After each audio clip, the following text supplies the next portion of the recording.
이는 그가 자기의 하나님을 믿음이었더라. 이렇게 우리가 제목을 생각해 봤는데요. 첫 번째로 우리 믿음의 소확행이라는 말을 제가 한번 써봤는데, 소소하지만 확실한 행복이라고 말하는 사람들도 있고, 소비가 돈을 써야만 확실한 행복이라고 말하는 사람도 있고, 제가 대학교 때 저희 경제학을 제가 수강을 했었는데, 교직 이수를 하려고. 근데 경제학 교수님이 그러시더라고요. 다른 건 다 기억이 안 나요, 그 수업이. 근데 이 말은 기억이 나요.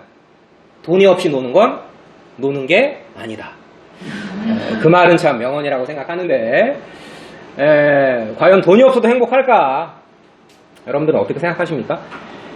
자, 이 무라카미 하루키가 이제 이 소확행이라는 말을 썼는데요. 이 소소하지만 확실한 행복. 성경에서 행복한 사람이 처음 나오는 구절은 모세죠, 모세. 모세가 이제 자기의 모든 유언을 마치고, 근데 저는 이 말이 참 지금 생각하니까 되게 마음이 무거워져요, 갑자기. 이스라엘이여, 너는 행복한 사람이로다 라고 이제 모세가 말을 할 때는 자기는 지금 가나안 땅에 들어가지 못하는 상황이죠. 야, 너네 정말 좋겠다. 교회도 나가고. 무슨 소리예요? 네. 이 자리에 정말 앉고 싶어하는 사람들도 있죠.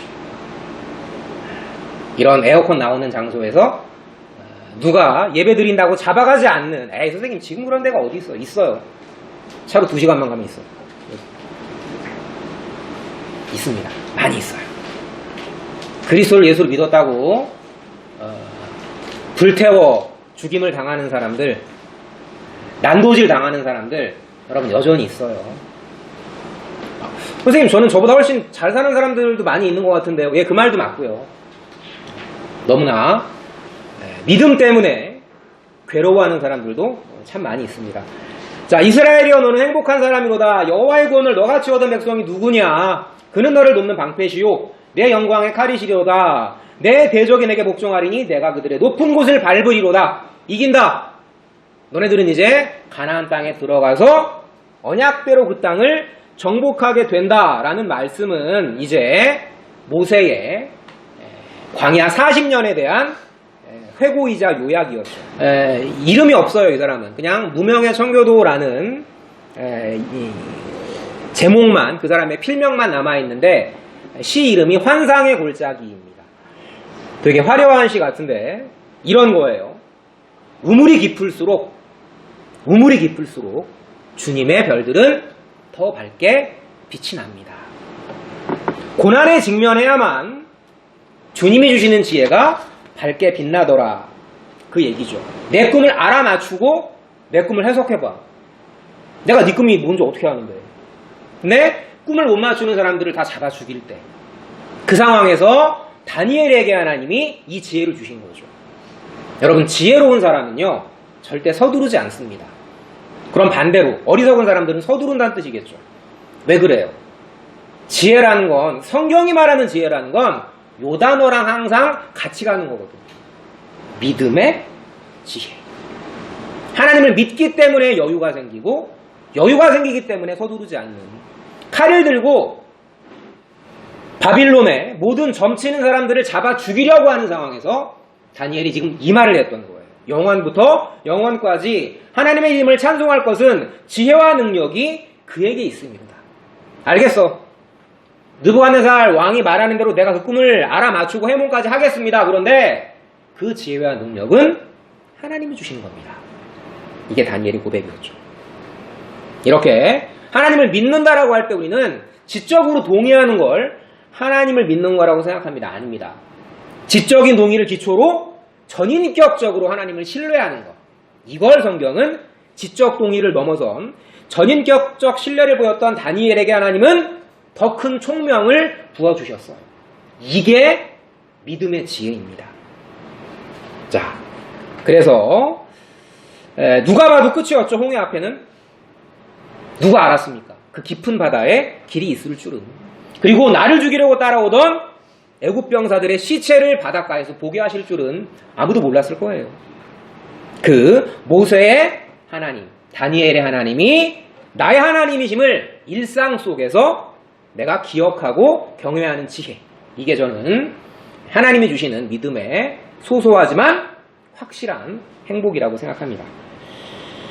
자, 이 6장의 큰 흐름 우리 지금 한번 쭉 살펴봤지만 이제 다리오 왕이라고 나오죠. 이 사람은 고레스라고도 하고요. 여러 가지 설이 있는데 이 사람이 이제 페르시아의 광대한 바빌론을 무너뜨리고 정권은 바뀌었는데 정권이 바뀌었음에도 불구하고 이방인임에도 불구하고 포로 백성 출신임에도 불구하고 다니엘은 높은 자리에 올라갑니다. 뭘 보고요? 그의 믿음의 지혜를 보고. 자, 그런데 이 광대한 페르시아에 120명의 지방 장관을 뒀고요. 왕의 눈, 왕의 귀라고 하는, 우리가 지금 페르시아 하면 이란 쪽, 이쪽 나라를 생각하기 쉽지만 그런 정도가 아니라요. 당시 페르시아는 굉장히 문명과 여러 가지 문화가 번성했던 나라였어요. 그 수사부터 사르디사까지 이 체계적인 도로망을 갖추고 있던 나라였고 그런 넓은 지역의 지방장관과 3명의 총리, 근데 그 중에서도 으뜸 가는 수석 총리로 다니엘을 앉히려고 했던 겁니다. 거기 이제 3절에 그 얘기죠. 마음이 민첩하여라는 말은 뭐 약삭빠르다는 뜻이 아니라 이 민첩하여라는 말은 따라해 볼까요? 놀라움, 영이 있는 자 라는 뜻이에요. 세상 사람들도 본 거죠. 저 다니엘에게 어떤 지혜가 있는지. 곧 여호와의 영이 함께하는 자라고 볼 수 있습니다. 하나님께서는 당신을 전인격으로 신뢰하는 자에게 늘 동행하시고요. 그리고 늘 지혜를 주시죠. 그런데 시기합니다. 질투해요. 이 다니엘을 시기한 다른 2명의 총리와 지방장관들은 흠집을 찾으려고 했는데 얘는 어떤 비리도 나오지 않는 거야. 여러분, 성경 말씀 중에 그런 게 있죠. 하나님을 믿는 사람은 세상에서도 칭찬을 받는다. 어떻게 생각하십니까? 자, 그런데 이제 이들은 다니엘을 흠집을 잡을 수가 없으니까 다니엘의 강점을 다니엘의 약점으로 이용하려고 했던 거예요. 무슨 말이냐면 이제 왕의 위엄을 높이고자 30일 동안 왕 이외에 다른 신이나 사람에게 기도하는 자는 사자굴에 던지게 한다. 그게 이제 7절의 내용이죠. 그 긴 내용이 결국은 그 얘기예요. 한 줄로 요약한. 그래서 그 다니엘의 영적인 장점을 정치적인 약점으로 삼으려던 그들의 술수는 참 완벽하고 정말 교묘해 보였어요. 왕이 다니엘의 지혜와 인품은 잘 알았지만 그의 신앙을 잘 몰랐을 거다라는 견해가 있고요. 또 하나는 신하들도 파악한 다니엘의 저 신앙을 왕이 몰랐을까? 왕의 눈과 왕의 귀가 깔려 있는데 저는 후자일 거라고 생각을 해요. 그렇다면 다니엘을 총애하는 왕이 왜 이런 법령에 도장을 찍었을까? 거기 이제 이게 이 말로 끝나는 게 아니라 메대와 파사의 제국에 고치지 못하는 규례, 이 내용까지 들어가거든요. 신의 대리자인 왕이라고 해도 이 법령을 고치지 못하도록 하십시오. 당신의 권위를 세우기 위해서. 왕이 오케이 했단 말이야. 그러면 분명히 왕이 다니엘의 신앙을 알았다면 한 번쯤은 생각을 해봤을 텐데, 제 판단입니다만 왕은 아마 이런 생각을 했을 수도 있을 것 같아요. 아, 다니엘이 그 정도로 융통성이 없진 않겠지. 신앙이 있으니까 조용히 어디서 기도하겠지. 다니엘은 그 기도를 깹니다. 타협을 몰랐어요. 내가 나에게 유익하던 것을 그리스도를 위하여 다 해로 여겼다. 이게 천하의 바보 같았던 바울이 했던 말이었죠. 보장된 학벌, 보장된 직업, 순탄한 인생을 버리고 굳이 그 매맞는 길을 자처했던. 여러분, 부모가 요즘 아이들을 많이 안 낳는다고 하죠. 저는 굉장히 합리적인 선택이라고 생각합니다. 애 하나 낳아서 키우는 게 여러분이 알잖아요. 한 달에 학원비가 얼마고 대학 입학금이 얼마고 지혜로운 거예요. 그런데요, 저는 옛날 이야기가 아니라 자식을 키우는 그 과정에서 얻게 되는 기쁨은요, 하나님을 아는 사람이라면 이건 비용을 넘어선 것이다. 내 믿음을 하나님께서 계승하도록 하시는 그 과정을 보는 즐거움, 기쁨은 돈으로 환산할 수 없어요. 그건 내게 유익하지 않지만 그리스도를 위해서 유익한 것이다 라는 판단을 했던 거죠. 다니엘은 충분히 피할 수 있었습니다, 이 상황을. 그런데 피하지 않아요. 왜 그랬을까요? 6장 10절에 보면 이런 말씀이 나오죠. 다니엘이 이 조서에 왕의 도장이 찍힌 것을 뭐라고요? 알고도. 자, 다니엘의 영적 장점을 정치적 약점으로 삼으려던 술수, 이 모든 것들을 알고도 다니엘은 창문을 열고요. 여기 굉장히 중요한 말씀이 있습니다. 거기 보면 중간쯤에 알고도 예루살렘을 향한 창문을 열고 뭐라고요? 전에 하던대요. 전에 하던대요. 상황이 바뀌었을지라도 전에 하던대로. 이게 나에게 불이익이 될지라도 전에 하던대로. 왜? 그게 하나님 보시기에 바른 거니까. 무슨 일을 하든지 마음을 다하여 죽게 하듯 하고 사람에게 하듯 하지 말라. 그리스도를 위해서 내 유익을 다 해로 여겼던 바울이 했던 말이었죠. 기도하며 감사가 나옵니까 지금? 이게 지금 뻔히 죽는 상황인데 감사가 나와요? 예, 감사가 나와요. 왜요? 보이는 것을 보는 게 아니라 보이지 않는 것을 바라보면 감사가 나옵니다.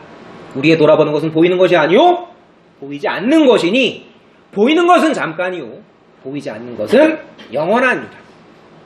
이방 나라를 멸하시고 성민 나라를 세우시는 하나님, 흩으시고 모으시는 하나님, 멸하시고 세우시는 하나님, 때리시고 싸매시는 하나님이 보이면요, 이 보이는 것들을 다 넘어설 수 있어요. 그게 믿음입니다. 자, 그런데 이제 어쨌거나 이때 근데 제가 좀 안 좋은 단어를 써놨죠. 세상의 미련함을 택하심을 믿었던 미련함. 당시 80대 중반이었어요, 다니엘은. 산전수전 다 겪고 정치적으로도 커리어 쌓을 만큼 충분히 쌓고 백성들의 존경은 얼마나 받았겠어요. 이스라엘 사람들의. 이 다니엘은 아까 우리 봤었죠. 놀라운 영이 있던 자. 그 지혜에다가 산전수전 다 겪은 정치적인 경험을 가지고 지금 자기를 옥죄어오는 이 상황이 판단이 안 됐을까요? 세상적으로. 여러분 충분히 타협할 수 있잖아요. 저도 지난주에 교회 못 나왔지만 아프면 못 나올 수 있는 거 아니야. 그죠? 네. 신사참배해야 한다면 그냥 고개 숙이면 되는 거 아니야. 겉으로는 고개 숙이고 속으로는 내 신앙의 지조 지키면 되는 거 아니야. 여러분 맞습니까? 우리 참 쉽지 않은 선택이죠. 순교자 주기철 목사님이라고 응? 믿음을 지키다가 가문이 박살난 많은 우리 조선 땅의 신앙의 선배들, 여러분 감옥 밖에서 성도들을 추스린 것도 참 귀하지만 감옥 안에서 순교하면서도 일본 신사에 절하지 않겠다는 그 믿음도 귀한 거예요. 근데 더 귀한 건 뭔지 아세요, 여러분? 제가 존경하는 목사님 중에서 이원영 목사님이라고 계신데 이분은 신앙을 지키다가 목사직도 쫓겨나요. 가족들도 죽어요. 죽도록 맞아요. 거의 숨이 끊어질 상황이었어요. 그런데 해방이 찾아왔어요. 자, 그럼 여러분들은 어떻게 하시겠어요? 딱 나와서 야, 너 그때 네가 하나님 믿는 사람 맞아? 나를 정죄한 경환모회 당신들 교회 맞습니까? 똑바로 하십시오. 이래야 되는데 이분이 어떤 말을 하냐면 감옥 안에서 저는 편안하게 믿음을 지켰지만 감옥 밖에서 응? 일정 치하에 힘드셨던 여러분들 얼마나 수고 많으셨습니까? 여러분 바보죠. 바보예요. 그런데 하나님은 그런 거룩한 바보들을 활용하셔서 뭐가 바른 길인지 보여주시는 거죠. 근데 지금 이 이원영 목사님 했던 요 말을 똑같이 합니다. 어떤 사람이? 신사참배 협력했던 사람이. 감옥 안에만 있으면 다야? 나 밖에서도 수고했어. 여러분, 똑같은 말인데요. 내가 어떻게 행동하고 그 말을 하냐에 따라서 말의 가치가 쓰레기가 되기도 하고요. 말의 가치가 보석이 되기도 해요. 판단은 여러분께 맡기겠습니다. 자, 그런데 어쨌거나 이 다니엘은 그렇게 보란듯이 창문을 열고 전에 하던 대로 당당히 하루에 3번 하나님께 무릎을 꿇고 기도하며 감사했던 믿음은요, 세상적으로는 이해가 안 되는 거예요. 저는 오히려 그렇기 때문에 이건 분명 그 정치적인 커리어를 가지고 그 지혜의 영을 가지고 이런 어리석은 선택을 했던 건 다니엘의 의지가 아니다. 하나님이 그야말로 선물로 주신 믿음이다라고 생각을 합니다. 자, 하나님을 기억하며 경외하는 다니엘은 이토록 떳떳하고 당당했지만 여러분 13절 잠깐 보시면은요 굉장히 야비한 말이 나옵니다. 13절 보시면은 이 다니엘을 잡아 죽이려고 하는 사람들이 왕 앞에서 무슨 얘기를 하냐면, 왕이여, 사로잡혀온 유다 자손 중에서 다니엘이, 인종차별이죠. 얼마 전에 최근에도 동남아시아 분들 뭐 이런 이제 축구에서 프로축구에서 그런 문제가 있었지만 여러분, 우리가 그렇게 잘났습니까? 우리도 불과 30년 40년 전에 먹고 살기 위해서 우리 할머니 할아버지들이 유럽 땅에서 광산에서도 일하시고 피 닦는 간호사 일도 하시고 이랬었는데 개구리가 모쩍 생각 못한다고 이런 인종차별적 발언들, 손흥민 보고 이렇게 눈 찍고 뭐 이런 것들 있잖아요. 우리만 안 그러면 되는 거예요. 우리를 진실이 돌아봅시다. 나는 그런 과연 판단이 없는지. 이런 정말 인종차별적 발언, 은연중 깔린 반유대적인 사고는 이거죠. 왕의 제일 가는 총애자죠. 다니엘이 포로 출신이야? 이건 말도 안 돼. 이런 선입견들.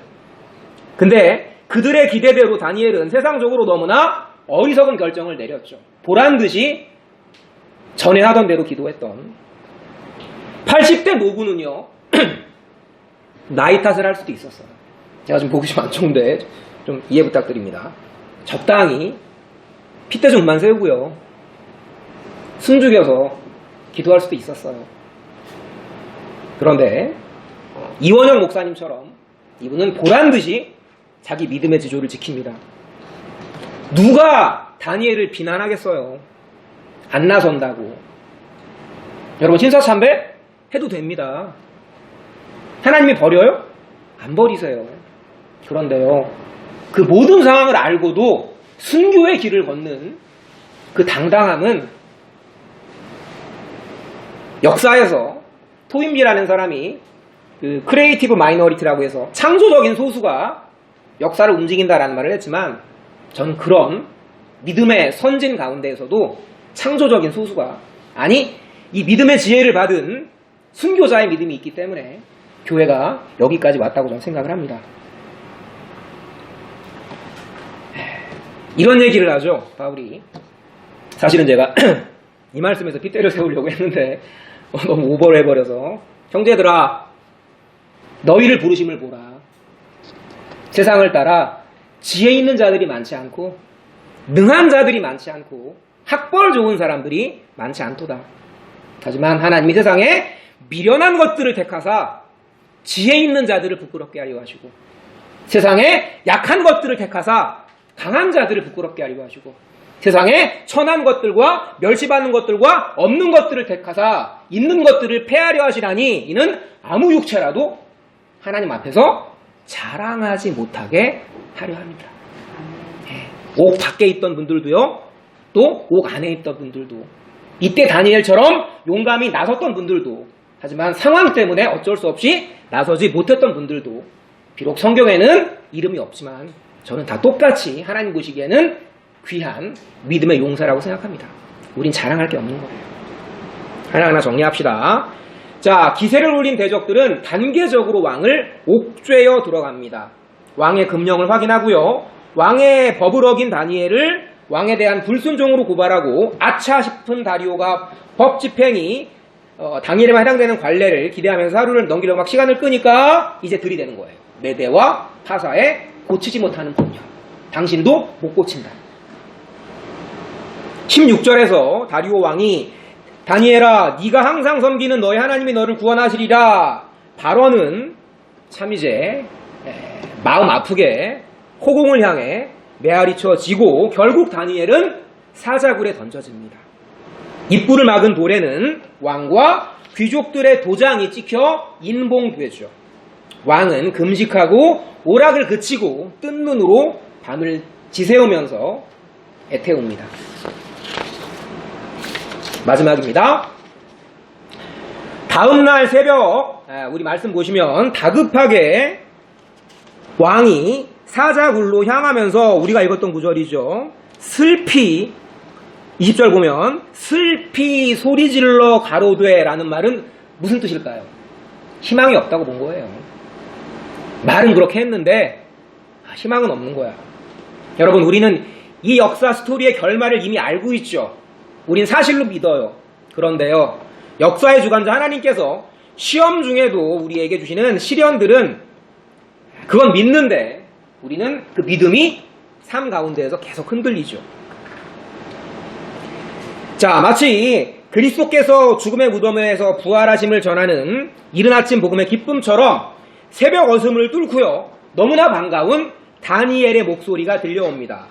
거기 우리 아까 쭉 읽었던 내용이지만 22절 내용이죠. 이미 하나님께서 천사를 보내요. 사자의 입을 막으셨습니다. 나는 무죄합니다. 그리고 왕께도 해를 끼치지 않았습니다. 이 다니엘이 끌어올려주면서 너무나 중요한 말씀이죠. 23절에 우리 같이 읽어볼까요? 이는 그가 자기의 하나님을 믿었음이더라 라는 이제 구원의 핵심적인 이유를 밝혀주죠. 하나님의 법을 의뢰하는 자는 반드시 하나님이 높이십니다. 다시 한번 우리 꼼꼼히 새겨봅시다.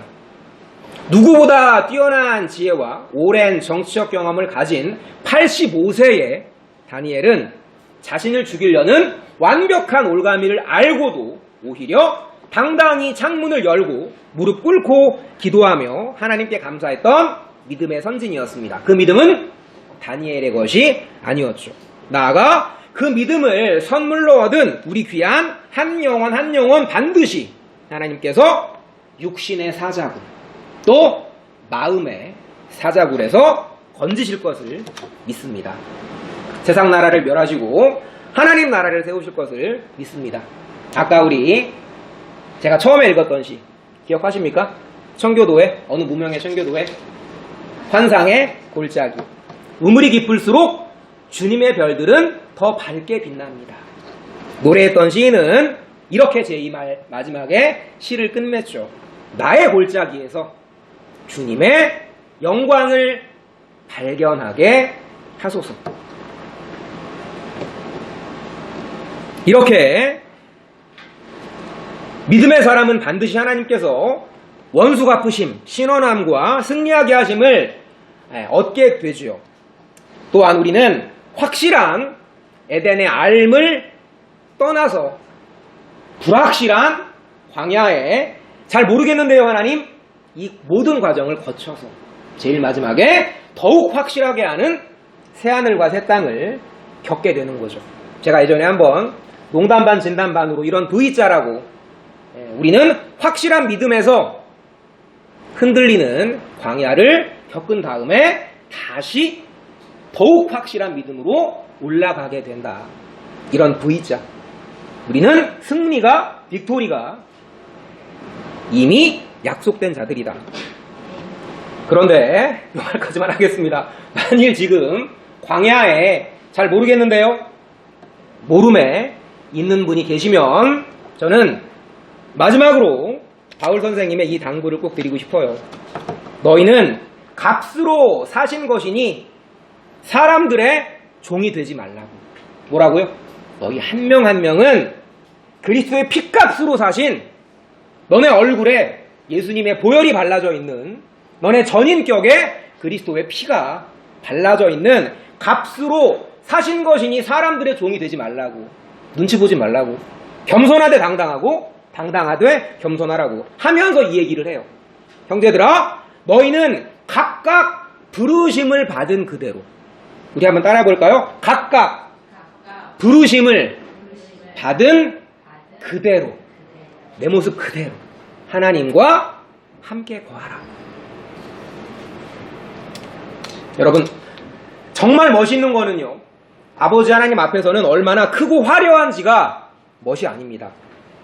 우리 각각에 불러주신 그 크기에 감사하고 만족할 줄 아는, 모든 일상에서 아버지 손 꼭 붙들고 걷는 거룩한, 좀 문자 쓰기 참 좀 그렇지만 안분지조, 편안히 분수를 지키면서 만족함을 아는, 형용사가 들어갑니다. 거룩한 형용사가 들어갑니다. 하나님을 믿는 그 안분지족은요, 정말 우리 삶을 멋있게 만들어요. 그 소확행의 지혜가 참 멋입니다. 기도하고 마치도록 하겠습니다. 하나님 감사합니다.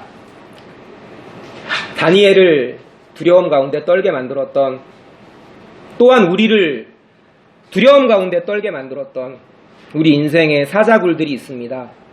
주님, 우리가 주님을 향한 믿음을 가지고도, 분명한 언약 성취의 역사를 기억하고도 나침반처럼 흔들리며 베드로처럼 배신하며, 또한 신사참배 때 고개를 숙였던 많은 우리 믿음의 선진처럼 가슴을 치며 통회하는 고통을 겪을 때가 많이 있습니다. 그러나 감옥 밖에서나 감옥 안에서나 다니엘처럼 보란듯이 기도했던 모습이나 숨죽여 기도했던 모습이나 모든 모습들이 하나님을 기억하고 사랑하는 모습이었다라는 것, 저희 꼭 되새기도록 도와주시옵소서.